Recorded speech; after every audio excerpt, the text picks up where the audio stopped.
back, everyone. When I started this YouTube thing, it wasn't because I had any great wisdom to share or a master plan how to build a following or anything. For me, it was a way to learn. Not YouTube, weirdly enough, or how to talk to a camera, still trying to figure that thing out, but photography. Because I've always learned best by doing, or more specifically, trying to explain something while I'm doing it myself, if that makes sense. Which either makes me a terrible multitasker or a very confused teacher. But for me, writing these scripts, making these YouTube videos, and there's literally one sheep on that island that's making a lot of noise. I don't even see it, but it's a sheep over there somewhere, and it's only there. I don't even know how it got there, because this is literally an island out in the ocean. Well, I guess someone brought it, of course, but it seems a weird place to have it. Where was I? Yeah, writing scripts, making videos. It helps me to understand, it gives me that little extra bit of understanding when trying to explain it to someone else. And luckily for me, you guys are someone else. Today I thought I'd talk about 5 mistakes that could possibly hold you back in your photography. Or at least 5 things that held me back in my photography. And I'll try to explain them the way I wished someone explained them to me, before I'd ignore the advice anyway and learn it the hard way.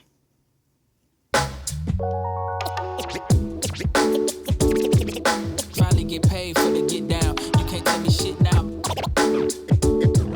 Set the move from the door. That's just how it goes. That's just how it goes. That's just how it goes. You can't tell me shit now. That's just how it goes.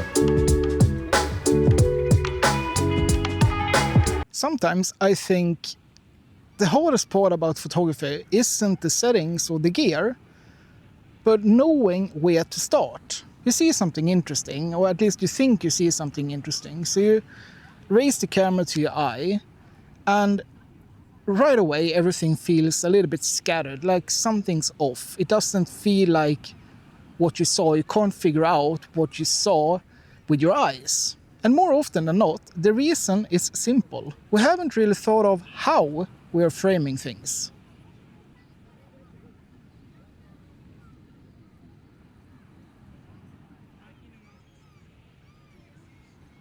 Jimmy from the future here, sorry to disturb, but when I was editing this video, I realized that this clip, the first point of this video, the audio was completely broken. So I'm going to have to record this part here at home. Hope you don't mind. So, composition. Sort of, because it's actually a 2-parter. And probably not a mistake either. I guess this is more of a tip/realization. Not a good start for a video about mistakes. Anyways, before we even start thinking about where to put things in the frame, you need to ask, how did I see this scene? And I mean that in the terms of focal length. Like, what kind of lens were your eyes and brain using when it went, ooh, this is nice? Because here's the thing. Let's say you're out hiking and you spot something beautiful out in the distance. Your eyes and brain probably frame that around like 24 millimeters. Like, that is not a scientific focal length from anywhere. That's just something I picked out now, just to make it clear. But you definitely saw the scene quite wide. So let's say you have a 50mm lens or a 75mm lens with you. That scene using those focal lengths will look super weird. The photo and that composition doesn't work in the same way as you saw it. And the same goes for street and documentary photography as well. Let's say you're just out walking and something catches your attention mid-step. You probably saw that closer to 35 to 50 millimeters. That's more or less how our eyes and brain perceive perspective and distance. But let's say you have a 24 millimeter lens in that case, and you put the camera up to your eye. Everything will be a lot smaller than you saw in real life. Everything will be much wider. Suddenly you have a half-parked car, you have a rogue dog and someone's elbow in the scene as well. So it's not ideal. So that's part one. Figure out what focal length your eyes and brain were using when you saw a specific scene and match it to your camera. Otherwise, you're not photographing what you saw, you're just photographing what's there. And then we have part two, composition. And honestly, just use the rule of thirds. It's simple, it's overused, and it works. When you're more comfortable matching your lens to your vision, composition becomes more natural. You will get more confident, start breaking the rules and making stuff up. But in the beginning, keep it simple. Have you ever thought of how most YouTube photographers, when they're filming themselves out in the, outdoors, they're often standing in not so very busy places? Empty field and coastlines, a patch of gravel with a mountain in distance. There is actually a reason, and it's not just because it looks cinematic, it's because negative space works. You're letting the scene breathe, you're not crowding it with stuff. You're saying, here's the subject, now let it speak for itself. In this case, quite literally. And okay, maybe I'm biased, because this is probably my favorite approach to photography, but when there's room around the subject, the photo becomes calmer, it feels calmer, more focused and more intentional. A lone bird in the sky, a buoy on a roof, an old sign on an empty road. You don't always need to fill the frame. Sometimes what's not in the photo is doing just as much heavy lifting as what is in it. And yeah, I do it all the time myself in my photography. Big skies, quiet corners, just enough detail to anchor the shot, but no clutter, no chaos. Trying to get paid for the get down. You can't tell me shit now. Set the move from the dope. That's just how it goes. That's just how it goes. Man, I love these scenes. They're not for everyone, but I love them. That's just how it goes.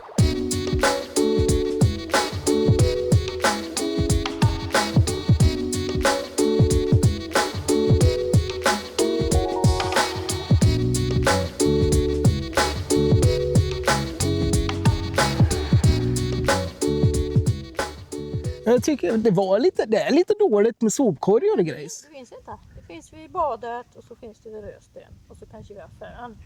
Det har aldrig funnits. Och det var det vi menar då. Att det ska brännningsföreningen hålla med, men... Ja, det är något konstigt. That was a nice conversation. I really liked that. People are super nice on this island. So I was going to talk about the blue sky rule again, that people or photographers usually don't go out when there's blue sky into photograph. But you kind of proved me wrong in my last video. It seems like most people actually do. At least my audience go out in blue skies and photograph, so I will not talk about that. So I guess I will just jump into the main point instead, which is golden hour. There are some photographers always chasing the perfect light. Golden hour. Golden hour is super pretty. Everyone knows that. But I have problems with it. A lot of the times, the light overpowers the actual subject instead of enhancing it. And that takes away from the subject and not adds to it. And then there's the other thing. If you only go out when the conditions are considered perfect, you're literally limiting yourself. You'll end up missing out on so many opportunities to take great photos. And for what? Waiting around for the sun to be a little bit softer. But that's just my take on it. I mean, you don't have to listen to me. Golden hour is super nice, but so is 2 p.m. if you know what you're looking for.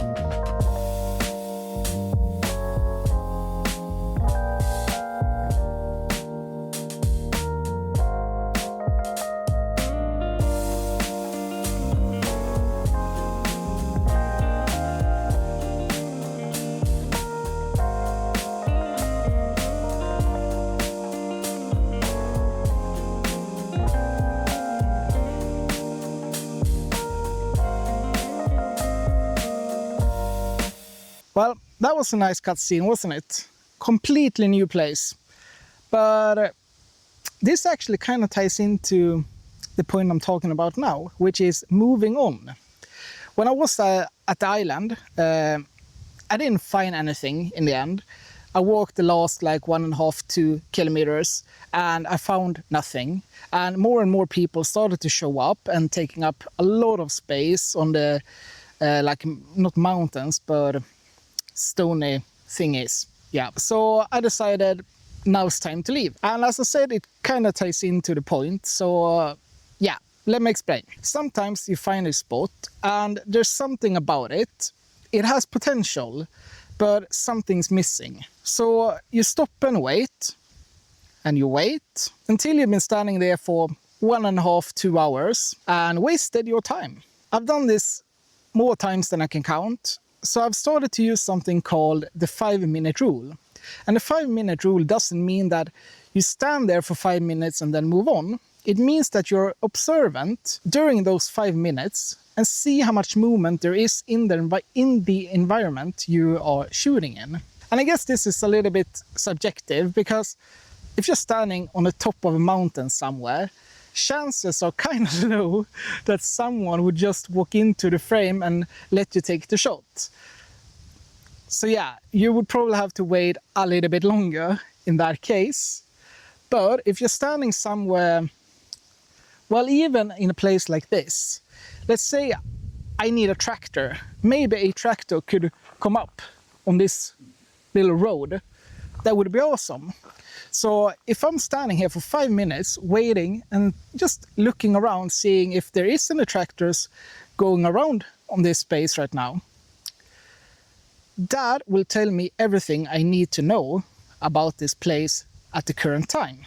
If nothing happens during these 5 minutes, chances are pretty low that something actually will happen after those 5 minutes as well. Of course, it's not set in stone. Sometimes when you pack up and start moving on, the thing you're waiting for happens.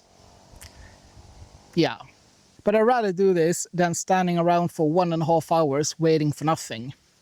I was going to find a nice place for this last point, but my inspiration has run out.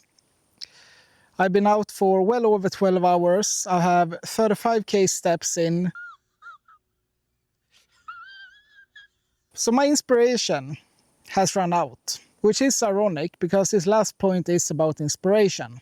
This one is a little bit sneaky because it feels harmless, but it holds back more people than gear or bad weather ever will. I used to think that creativity would just show up. Like I would wake up one day, grab a coffee and feel inspired. Like, yeah, today I'm gonna make something brilliant. But it never really worked that way. Inspiration, in my experience, is actually kind of lazy. It doesn't show up first. It kind of shows up after you're already started. You go out, you take a few steps, you bring up the camera and take a not so great shot. And then maybe, just maybe, the next photo is better. Or maybe it's the 10th. Or none of them. But the process itself pulls you into the mindset. Half the photos I'm the most proud of weren't taken on days where I felt particularly creative. They were taken on days when I just went out anyway, where I brought the camera even though I didn't feel like it. It's funny, people talk about finding their style or waiting for the spark to hit, but I think you find it by showing up when you don't feel like it.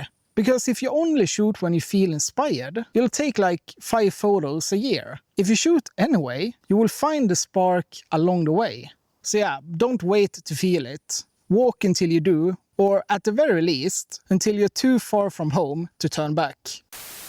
I'm not really sure if I just spent hours waffling about mistakes or tips. Not really sure. Oh, and before we wrap up, I just want to quickly mention the community project I'm running with you guys, the Spaces in Between. It's a gallery where I showcase your everyday photos, beauty in the ordinary, as I like to call it. It's all about those ordinary scenes, the normal places we walk past every single day without giving a second thought, but one day you walk past something incredibly normal and maybe the light falls perfectly on it, or it could be just the light, it could be an apple, it could be a football, it could be a person, it could be pretty much anything. And that's the beauty of it. Normal things that we normally don't appreciate. That is what the spaces in between is all about. Finding those ordinary things and make them beautiful. We're currently working on the second issue of the spaces in between, and you're more than welcome to check the gallery out by clicking the link down in the top part of the description. And if you would like to contribute yourself, you can find the email in the top part of the description as well. And what I need from you is your full name, your location, not where the photo were taken, but where you live, and a social media link like Instagram, Flickr, your website, or any other platform that you want me to include when other photographers press your photo. It's not a must, so you don't have to send a link, but just let me know in that case that you don't want me to include one. Otherwise, I will send you an email and ask if you want me to include one. But yeah, to make things a little bit smoother, you can always tell me that in the email. And I just want to say a big thank you to all of you who has contributed to this project, both in the issue 1 and issue 2. So many beautiful images. I'm amazed. I'm flabbergasted, to be honest. You guys are amazing, and I appreciate all your contributions so much. So yeah, anyways, if you enjoyed this video, give it a like and consider subscribing. I appreciate it so much. But until next time, have a good day or evening, whenever you're watching this. Out.